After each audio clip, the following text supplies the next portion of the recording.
ശബരിമല മാളികപ്പുറത്തെ ചിത്രകൂടത്തിനടുത്തെത്തുമ്പോൾ ശരണവിളിക്കൊപ്പം മുഴങ്ങുന്നത് പറകൊട്ടിപ്പാട്ടിന്റെ ഈണത്തിലുള്ള പറച്ചിലാണ്.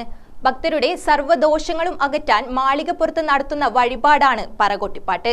തുകൽവാദ്യ അകമ്പടിയോടെ അയ്യപ്പനെ പാടിപ്പുകഴ്ത്തുന്നതോടെ ഭക്തരുടെ സർവ്വദോഷങ്ങളും മാറിക്കിട്ടുമെന്നാണ് വിശ്വാസം.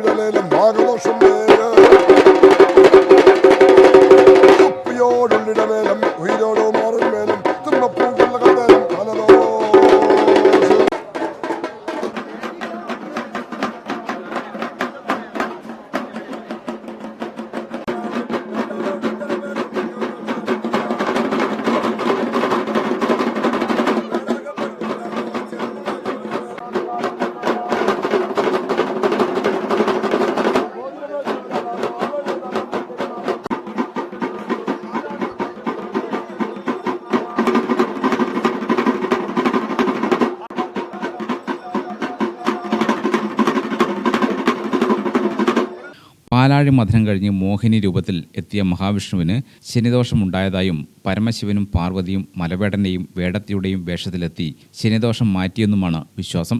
പറകൊട്ടിപ്പാട്ട് പാടാനുള്ള അവകാശം പിന്നീട് പരമശിവൻ വേല സമുദായത്തിന് കൈമാറിയെന്നുമാണ് ഐതിഹ്യം. ഭക്തരുടെ പേരും നാളും പറഞ്ഞ് കണ്ണ്, നാവ്, ശത്രു, ആഭിചാരം, കുടുംബം, ശനി, കേതു, രാഹു തുടങ്ങിയ ദോഷങ്ങൾ അകറ്റുന്നതിനായി തുകൽവാദ്യം കൊട്ടിപ്പാടി അയ്യപ്പനെ സ്തുതിക്കുന്നതോടെ എല്ലാ ദോഷങ്ങളും മാറുമെന്നാണ് ഭക്തരുടെ വിശ്വാസം. ഒരിക്കൽ ശബരിമലയിൽ തീപിടിച്ചപ്പോൾ കാരണം മനസ്സിലാക്കാൻ പന്തളം രാജാവ് പ്രശ്നം വെച്ച് നോക്കുകയും ദോഷം മാറാനായി വേടനെ വെച്ച് പാട്ട് പാടിക്കണമെന്ന് കാണുകയും ചെയ്തെന്ന് പറയപ്പെടുന്നു. അതിനുശേഷമാണ് മാളികപ്പുറത്ത് കൊട്ടിപ്പാട്ട് വഴിപാടായി ആരംഭിക്കുന്നത്.